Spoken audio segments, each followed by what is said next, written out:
I like telling stories that are left out of the history books. And so that's what I want to start with tonight, with this story. This is the story of Jim Limber Davis. In my book, it's called Jim Limber Davis, a Black Orphan in the Confederate White House. It is a true story. It is the story of the first black American to be a member of a presidential family. All right, now, the irony of the story will be in the telling of it, as I tell you. Now, Jim Limber and his parents were free people of color in Richmond, Virginia during the Civil War. Now, Texas, Louisiana, and Virginia had the largest populations of free people of color in the antebellum South and during the war. Many of them were soldiers on both sides, you know, and as I talk about Civil War reenacting tonight, I'll tell you about them and that. But Jim's parents were free people of color. Jim's parents caught a fever that was sweeping Richmond in the fall of 1863, and they died. Jim found himself an orphan. He was placed in the care of a distant relative who didn't like him or want him. Now, if your guardian is someone who doesn't want you or like you, you can imagine what your life's going to be like. And Jim's life was terrible, and he was abused horribly. Well, one February day in 1864, Verena Davis, the wife of Jefferson Davis, the President of the Confederacy now, was driving her carriage through the streets of Richmond. And she hears a commotion. She looks over, and she sees a man hurting this little boy. And I don't mean just paddling him. I mean, she thought the boy's life was going to endanger. So this meek little Southern belle from Mississippi stops her carriage, runs over, somehow wrestles little Jim away from this man, runs back to the carriage, and gets him safely home to the Confederate White House. She doctors his wounds because he was hurt pretty bad, feeds him, clothes him. He spends the night. They find out that he's an orphan, and they find out that he's a free child of color, and they like him so much that they legally adopt him. Okay, so this is the story of Jim Limber, and I wrote this book to tell about Jim's 2 happy years in the Confederate White House as part of the Davis family. Now, at the end of the war, this is a picture of Jim. There's one photograph in existence of him, and this is it.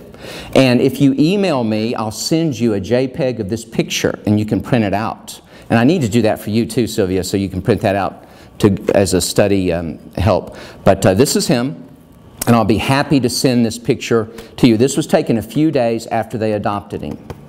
And I'm really glad they did, because it is such an unbelievable story to tell, you know, that the first black American to be a member of a presidential family was in the Confederacy in the Civil War.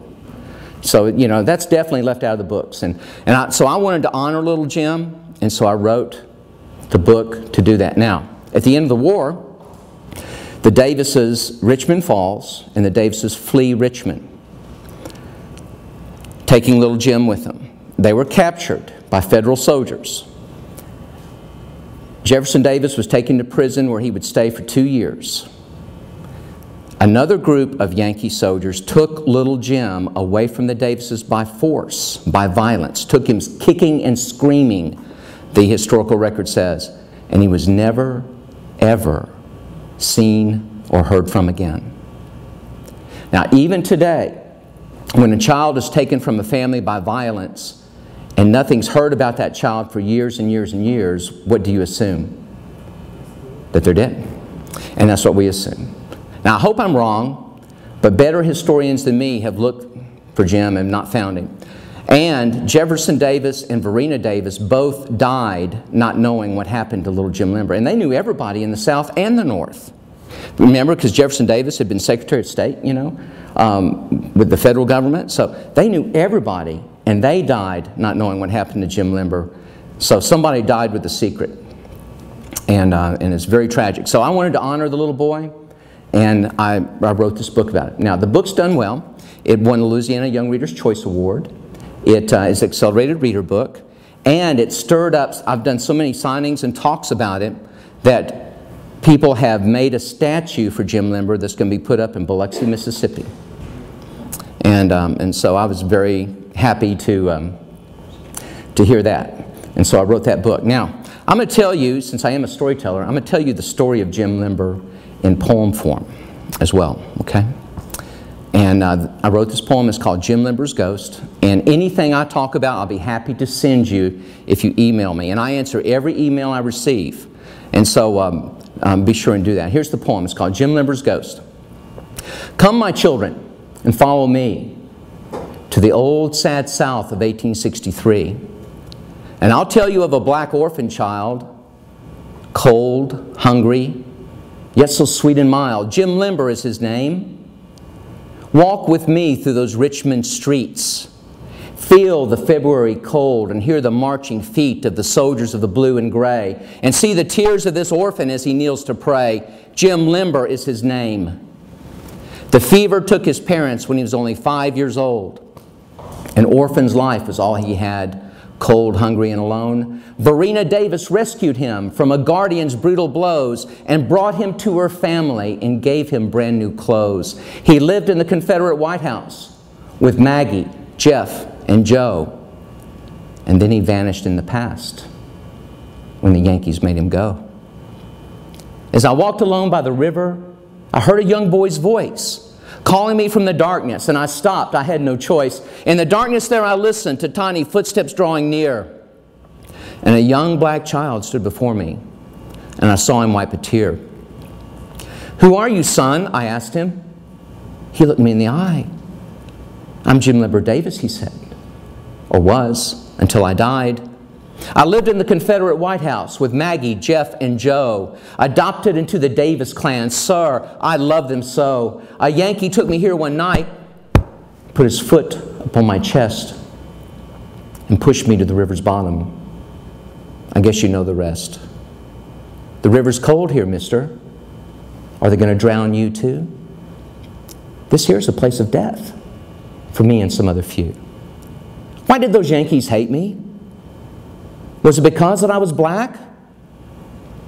I was happy where I was. But now I can't go back. I was too young to understand war. But I see things better now. And I know the evil of men's hearts and how to read a frown. He looked down at the river as if he were lost in thought. And then he turned and left me in the darkness, left me there distraught. One of the South's forgotten children, whose story we must proclaim, a little orphaned ghost who haunts this earth. Jim Limber is his name. And that's the story of Jim Limber.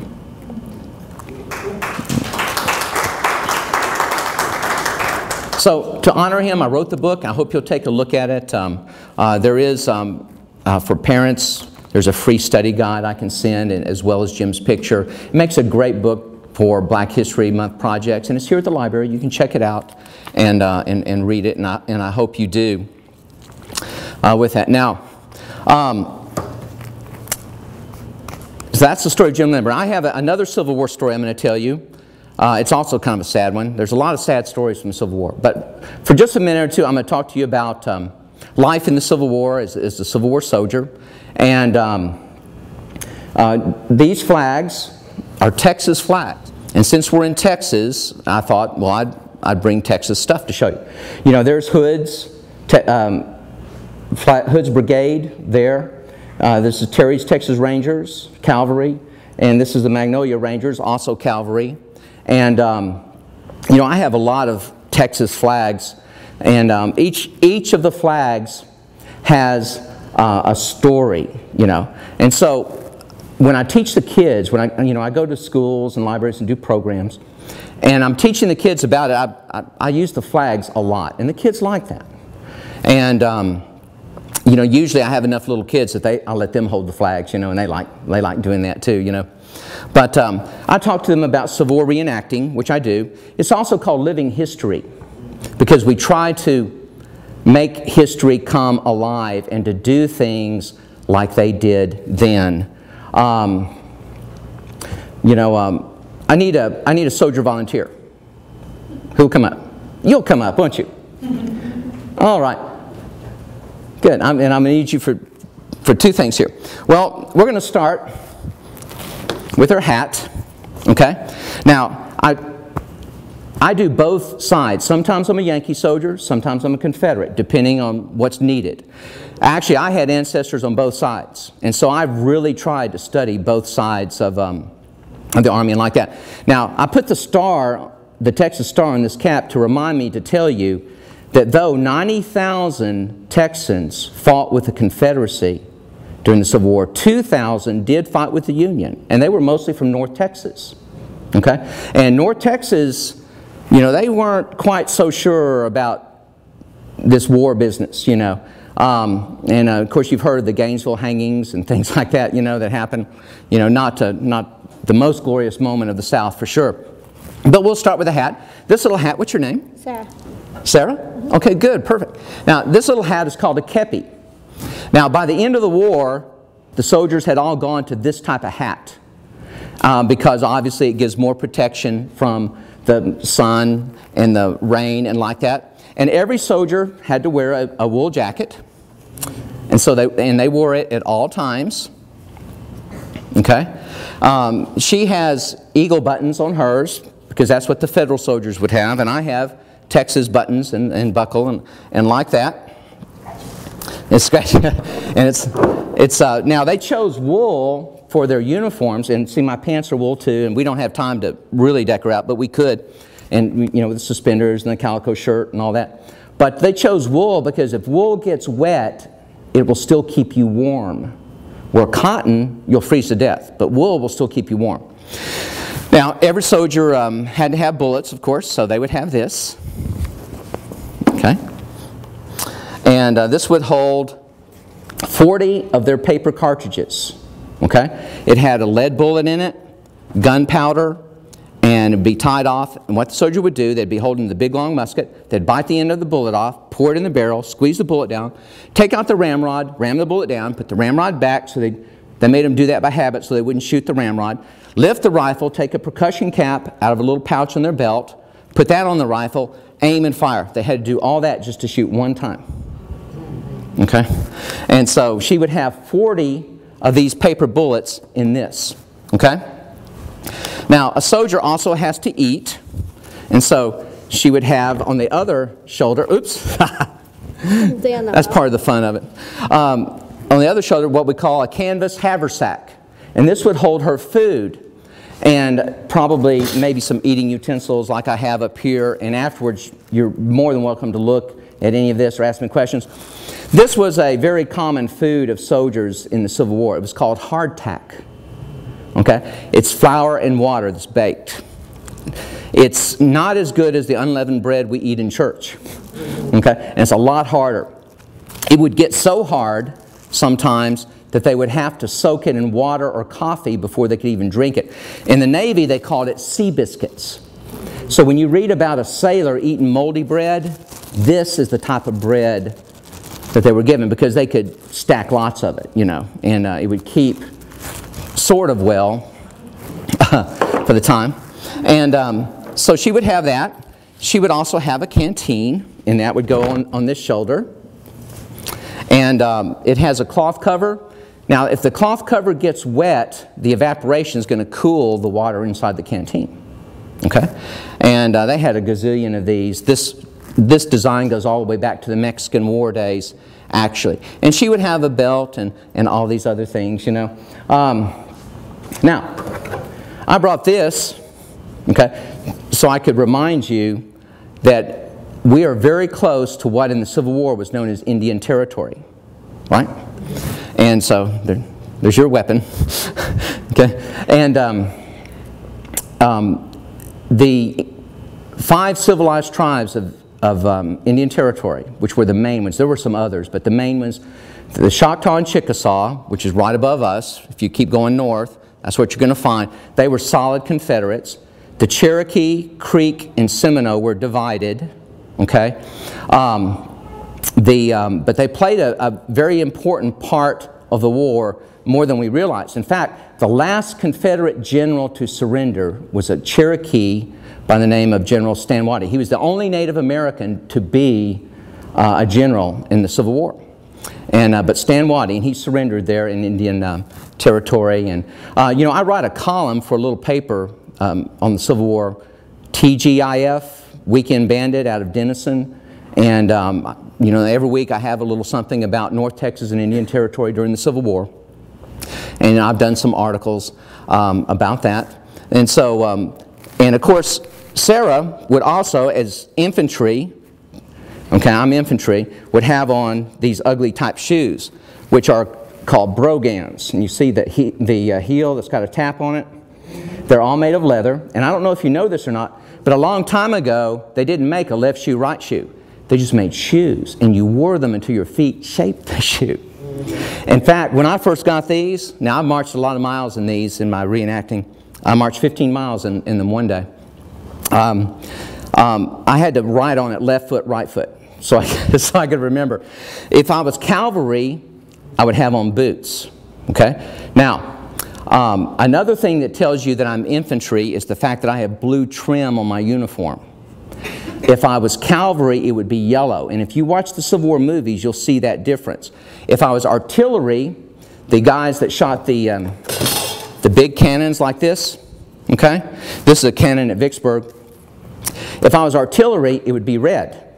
Now, I know that back then, if I had lived, I would have been infantry, because unlike you, I am afraid of horses. The first time I rode a horse, she knew right away who the boss was, and it wasn't me. And bucked me off, and my foot was hung in the stirrup, and I was really being dragged on the ground. But can you imagine that happening to a kid on the first time he rode a horse? And I know I would have died if my friend hadn't run over and unplugged the merry-go-round. But really, I am a city boy and not around horses, so if I want to be in a Civil War movie, I'm going to have to learn to ride a horse. I've been in 2 movies. Is it extra? But I'm trying to get in a Civil War movie, but I'm going to have to ride a horse before I can get a speaking part. You know, it looks like. So you did very good. Okay, let's take this off, and I have another purpose for you. So stay here. Get out. Now, I did that. I like to dress up a girl because it relates to a couple of songs I'm going to do in a minute. And let's see. Here it is. Okay. All right, now we're going to pretend that we're back in Civil War days, and she is just a hard-working Southern lady. And so every Southern lady, so bunch up your hair, okay, would have on this. This is not a cafeteria worker's hat. This is called a snood, okay, a snood. All right, and they would wear that to keep their hair out of the way. And this, of course, was the air conditioning of the day. Okay, so fan yourself and look pretty. Okay, good. Now, another thing about this fan, and this is going to lead me to my first song, is that girls in those days developed a secret. This was called a friendship fan, because if she liked you, she would write your name on one of the vanes of the fan. And I really think this is the origin of the phrase fan club. Okay? I really think so. Now, the girls developed a secret language with the fan in those days. It was the text messaging of the day. Now, do you know how fast these girls can text message? And I found out they don't even have to look at it. They can do it by touch. You know? And so, so saying, don't let me see the phone doesn't mean anything anymore, you know? But they developed a secret language. For example, say that I was flirting with Sarah, and she's talking to you. You're her girlfriends, and I'm flirting with it. Put it in your left hand and fan yourself real slow. This is saying, yeah, real slow. This is saying, this guy's a loser, get him away from me. All right, now close your fan. Okay? Now, if I was over here flirting with these ladies, and tap your hand like that. This is saying, get his attention, I want to talk to him. Okay? Now pull it through your hand like this. This is saying, I am really angry at you, girlfriend. You know, you better stop it. Now open the fan up. and touch your heart. This, if she does this and looks at a man, and there's only me and Stan in the room, okay? If she does this and looks at a man, this is saying, I have a crush on him. Now, touch your lips. If she does this and looks at a man, this is saying, oh, I want to kiss him. Okay? Now do this. And, okay, now look right at me, right in the eye. This is saying, this guy is so ugly. Now, if you go to the internet and you type in this phrase, language of the fan, you'll get a whole long list of all these secret meanings of the fan. So when you watch a Jane Austen movie and they're moving these fans around, they're talking. See, I mean, that's good research that they've done. And you'll see them doing some of these very things and others that we don't have time to go into. So now, this is Sarah. So come over here, Sarah. Yeah, take off your head, your snood. But keep the fan. Yeah, you're going to need the fan. Now I'm going to do a song from the Civil War. This goes all the way back to the Civil War days. And so you just stand here, fan yourself, look pretty. You'll know what to do. Hopefully. Yeah. Oh, you will. But it's an old song I like to do, and you'll remember it. The kids haven't heard these for some reason, you know, and some of the others I'm going to do for you too. But let me you think her name's Sarah. It's not. It's Cindy. Did you know that? Her name's Cindy.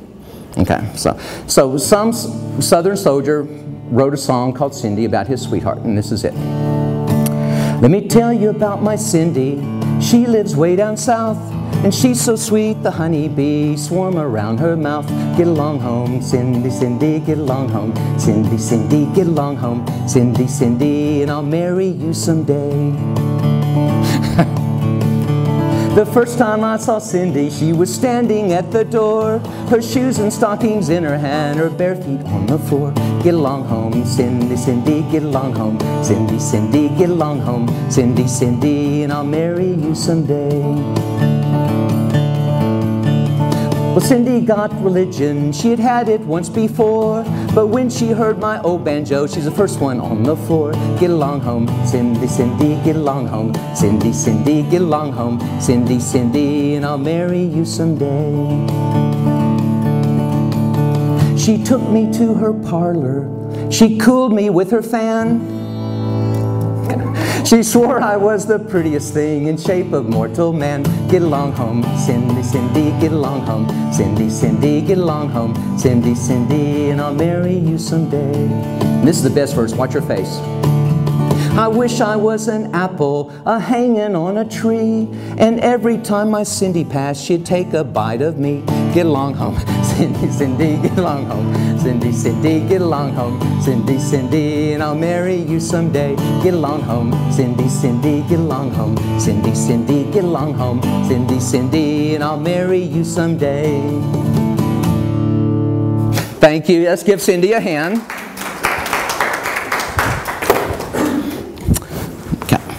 Now, you know, I dressed her up as a soldier because of the song I'm going to do now, or the two songs I'm going to do. One is a song that goes all the way back to the Civil War. You may remember a group called Peter, Paul, and Mary, and they and some others did this song. It's called The Cruel War, and it's about a lady who dressed up as a soldier, you know, so that she could be close to the man she loved. Now this happened more often in the Civil War than we realize. It happened more in the South than it did in the North, surprisingly. Okay? The Northern Army, when they found a woman in their ranks, they tended to arrest her as a spy. That's usually what happened. The Southerners said, just don't look like a guy. Just pull your hair back, you know, don't make yourself obvious. And I know that from the historical records. So here's a general song about that.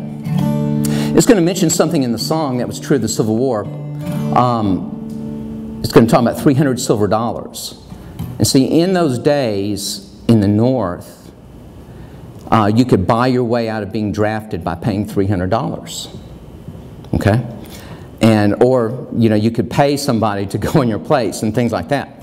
And so it's going to mention that. So I'm going to just kind of explain that.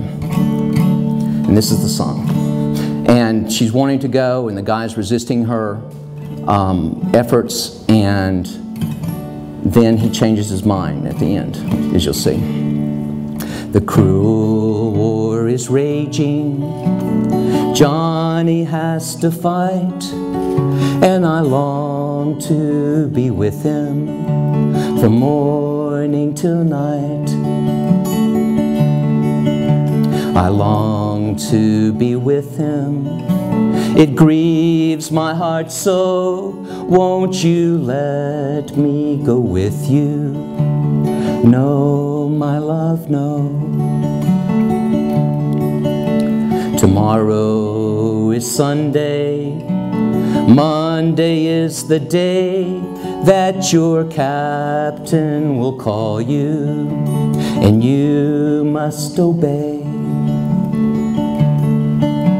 Your captain will call you, it grieves my heart so, won't you let me go with you? No, my love, no. I'll go to your captain, fall down on my knees, and 300 silver dollars I'll pay for your release. 300 silver dollars, it grieves my heart so, won't you let me go with you? No, my love, no. Oh Johnny, I feel you are unkind. I love you far better than all of mankind. I love you far better than words can e'er express. Won't you let me go with you? Yes, my love, yes. I'll tie back my hair, men's clothing I'll put on, and I'll pass for your comrade as we march along. I'll pass for your comrade, no one will ever guess. Won't you let me go with you? Yes, my love, yes.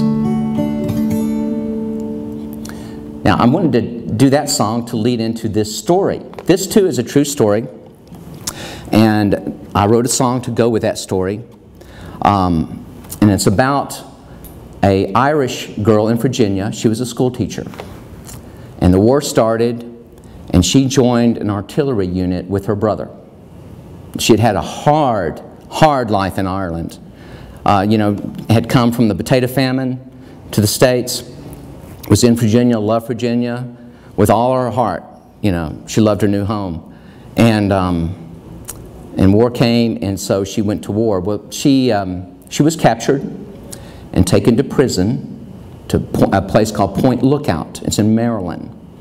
And 50,000 Confederate soldiers were sent there, and 14,000 of them died there. Well, Jane, her name was Jane Perkins, and after she was there a few months, she gave birth to a son. Okay, they're in the prison camp, and this is the story of that.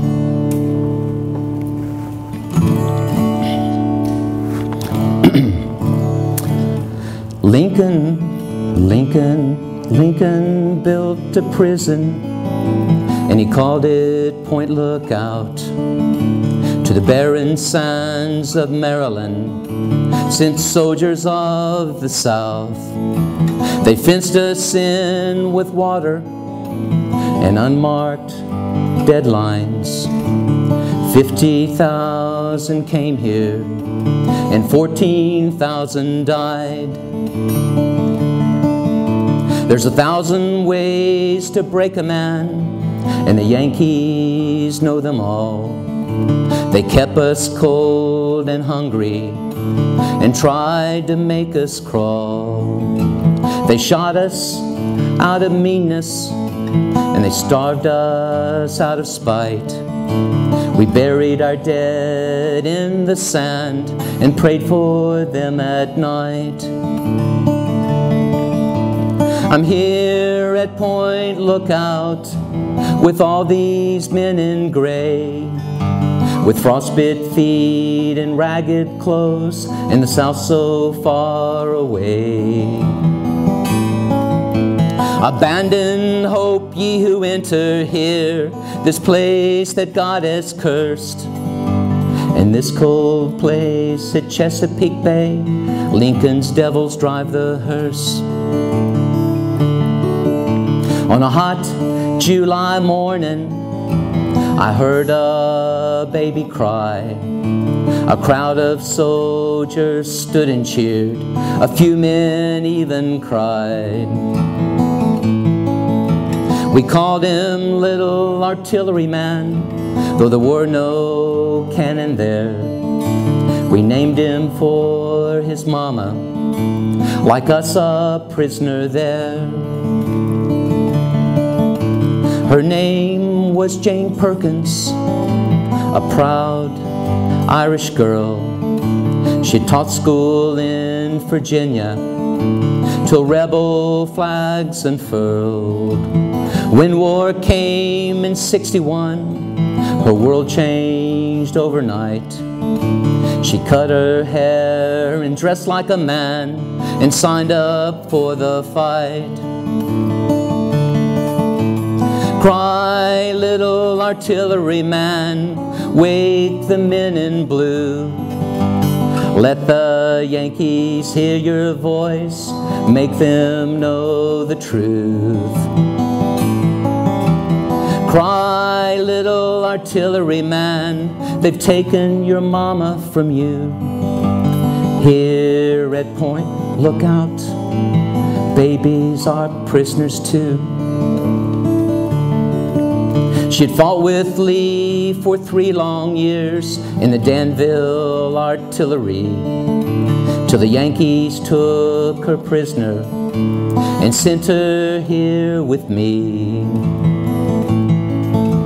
When you were born, they took her away and shackled her in chains. To Washington, tortured, abused, she learned there's many kinds of pain. When the Yankees were through with her, your mama was set free, and she walked back to Virginia, rejoined the Danville artillery. They say she died at Petersburg before the war was done.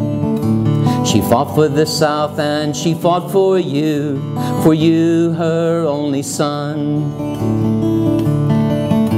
So cry, little artilleryman, wake the men in blue. Let the Yankees hear your voice, make them know the truth.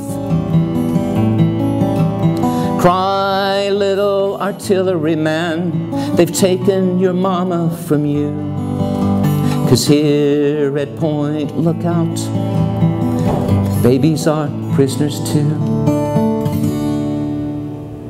So that's the story of Jane Perkins, you know. I haven't written anything about that yet, I mean, other than the song that's been published on the web, you know, and the Point Lookout organization in Maryland, they've got it posted. This is another type of music of the Civil War that was popular on both sides. And I often do this, and what I'm finding is that kids don't know much about these anymore, and it's really kind of troubling. You know, the African American spirituals that developed before and during the Civil War, they haven't. I was thinking that they'd at least be doing them in church, but evidently they're not anymore, you know. But here's my favorite that I like to do. Goes back to Civil War days. There's several versions of these songs. No one knows who wrote them, but they were extremely popular on both sides. I am a poor wayfaring stranger, traveling through this land of woe. And there's no sickness, no toil or danger in that bright land to which I go. I'm going back to see my brother, so that he'd be there when I come. I'm just a going over Jordan, just a going over home. I know dark clouds will gather round me. I know my way is rough and steep. Your beauteous fields lie just beyond me, where God's redeemed their vigils keep. I'm going there to see my mother. I'm going there, no more to roam. I'm just a going over Jordan, just a going over home. So, let's see here. All right, now, I'm going to show you a few. The Civil War was a time of hardship for many. This is a reproduction of a newspaper that was printed in Vicksburg. They ran out of regular paper to use, and look what they used. Wallpaper, you know. And that's wanting to read something pretty bad, isn't it? Now, if you ever get a chance to go to Fort Worth, okay, go to the Texas Civil War Museum. It's on Highway 820. They have one side that's Federal and one side that's Confederate. Beautiful, wonderful relics. And they also have Victorian dresses too and things. It's well worth a day of your life to see that. A very, very fine museum. Now, these, you know, I tell kids, I said, kids your age would never play with cards. You know, that was a no-no. You know, but adults would sometimes play with cards. And what do you notice about them? There's no numbers. You just had to count the clubs or spades or whatever, you know. And I take this, I say, now, what is this? And the kids, of course, always think shaving, but I said, no, that's, you know, it's a scrubber, you know, for a pot, you know. And I mean, when you think about it, what would you do? And bless their hearts, I mean, they haven't seen things like Jacob's Ladder, you know. And so I try to show them some little toys, and they're amazed by it. I show them the candle lantern, and I say, now, I try to find how far back they found out their family goes in the area that I visit. And sometimes they go all the way back to the Civil War days. And I said, now, your ancestors who lived in this area probably lit their homes with something like this, a candle lantern. They did have glass lamps, but they would use those for special occasions pretty much. For just normal light, this is what they would use. And you see the mirror in the back to throw out light. And what they would do is they'd pull up the candle, light it. A candle this size will burn for 4 hours. So when I go to the Civil War reenactments and I camp out, this is my flashlight. You know, and I tell them they lit them with matches, but what did they call matches in those days? Like wood? No. Lucifers. And some of the kids know who Lucifer is, you know. So I show them that. And I mean, there's just so many things that they haven't seen. Now, okay, now, let's have a few minutes for questions on the Civil War, on reenacting, or my books, or... Well, I think the women that joined, you know, the armies and stuff, I think the reason that they did that was they would get paid. You know, That's a good point. it was like a lot of slavery. Yeah, a woman couldn't work. Well, like you said, go get Yeah. the cow, put the head on the table, and all that other stuff. That's right. Now, I hadn't thought of that, but that's really a good point. It was a way to make some money. There's some black African American women who did the same thing. Really? See, that's a great story. And see, now, you brought up something else. Black Americans played much more of a part in the Civil War on both sides than we realize. The South actually had black Confederate soldiers before the North did. Now, prejudice existed in the South and in the North against black soldiers, against black people generally, you know. So the South didn't have a monopoly on that. It was in the North too. And sometimes it was even worse in the North. So, so many things to do. Now, there was so many things left out of the history books. For example, you all heard of Teddy Roosevelt and the hunter in Mississippi that roped the bear and dragged the bear to Teddy Roosevelt? Okay? That hunter's name was Holt Collier. And he was a black Confederate soldier during the war. Best shot in Mississippi. You know? And there's a plaque or two dedicated to him in around Greenville, Mississippi, and other places. Very famous man. And he fought with Texas Cavalry as well as with Forrest and others, you know, along that time. So there's a lot of stories left out of the history books, and that's what I want to handle. As an opening epigraph in my book, Stories of the Confederate South, I use a quote from Walt Whitman, of course, who wrote The Leaves of Grass. He was a Yankee nurse during the Civil War, and here's what he said about the Civil War. He said, "The real war will never get in the books." So he saw something about the Civil War that he knew wasn't going to be told. Now, I'm trying to tell a lot of those things, and so I've found stories that, like Jim Limber, that just needed to be told. Now, here's how I found out about Jim Limber. A friend of mine gave me a very old book on the Confederacy. Okay, and Jim's little picture was in it. And all it said in this very old book was Jim Limber, an adopted a black orphan adopted by Jefferson Davis. And I said, "You're kidding me. I've got a master's degree. I've studied the Civil War all my life. I've never heard of this boy. Who is this?" But I researched him and I found him. I found him in Mary Chestnut Boykin's diary, the letters of Rena Davis. I found him in Yankee diaries mentioned. And so he's a real life person. I've got his photograph. Thank God I've got his photograph, you know, with that. And so, but I asked myself, well, why has he been dropped? Well, the old historians all knew about him, but he wasn't a big deal to them. All right, so the Davises took in a black kid. So what? You know, that's nice. That's nice, you know. But the new historians who had an agenda to make the Civil War to only be about race and slavery dropped it. Okay? Because you got to admit, it's hard to attack a man as being a racist if you have to tell people, but he legally adopted a black orphan. Right? You know, so that was one of the stories dropped, but there's many, many others too. Yeah.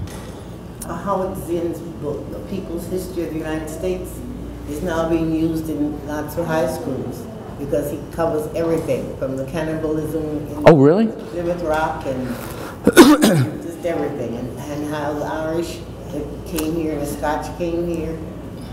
That's because the English, the British, took over all their land, and the only land that was left was you couldn't grow anything.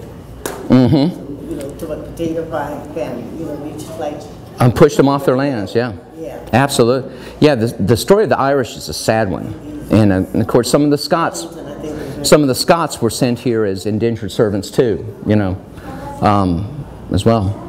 But questions about yes. I was wondering when you do the reenactment, obviously you do war scenes or whatever you call them, but do you do dances? Or? Yes. Mm-hmm. Okay. Yeah, we do. Now I'm usually playing, so I don't get to dance a lot, you know, but I have. Yeah. Because we've been, you know, we love those dances. The Virginia Reel and all those. The March. Yeah. I don't know. She knows the names of them. Yeah, they're so much fun. They're wonderful. What else do you do in reenacting? Of course, when people tour the camps, we explain things to them. Like a infantry camp? Or? Mm-hmm. Oh, yeah, we camp out and do everything like they did. And here locally? there are some reenactments. There's one reenactment that takes place in Bonham every year. Oh, Okay, and of course Quantrell and his men were in Bonham. You know, Ben McCullough had his headquarters there. So North Texas does have some history. And Fort Washita, you know, north of the river, north of Durant a little bit. Well, now we went to Karnak. We went to Karnak, and the most recent dance was Karnak. And they do Civil War enactment, and there are some people that have some of the attire. Mm-hmm. But I thought, well, maybe they do it down there, but Bonham is actually close. Yeah, if they camp out, they do the dance usually. You know, if they have somebody playing, you know, for it, you know. So. In Louisiana, Fort Chalmette. Chalmette. They Mm-hmm. always have enactments. Mm-hmm. Yes, that's right. And Port Hudson. Fort Hudson. And Mansfield. Also. So. Well, ladies, you have been a wonderful group. Thank you, Sarah, for helping me. And please feel free to look at my books and any of the items up here, and I'll answer any other questions that you may have, okay? And you do have books for sale, right? Yes. Mm-hmm. And they're 15 each, okay? So. What happened to the baby? Did he die? He vanished just like Jim Limber vanished, you know? Oh, so he vanished. Yeah. And we know that he wasn't placed in an orphanage or anything like that. And just like we know Jim Limber wasn't. Because I contacted every, personally, black orphanage that dates back that far, and they said, we've heard of the boy, but he didn't come here. Yeah. I just wondered. And I know the name of one of the Yankee officers that threatened Jim Limber and took him, but that's all I know. He died with a secret. His name was Captain Hudson. Family may have destroyed the diary or whatever, too. And he burned down some courthouses in Chalmette, Louisiana, because of the secrets that were there. That's right. And isn't that in Chalmette where the Yankees poisoned like 50 people of color and then burned down the barn? Yeah, that was recently. Yeah. Before Katrina. Mm-hmm. Yeah. So all the stuff was just gone. Yeah, a lot of suffering for white and people of color. Right. You know. But you've been great. Thank you so much. Okay.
you.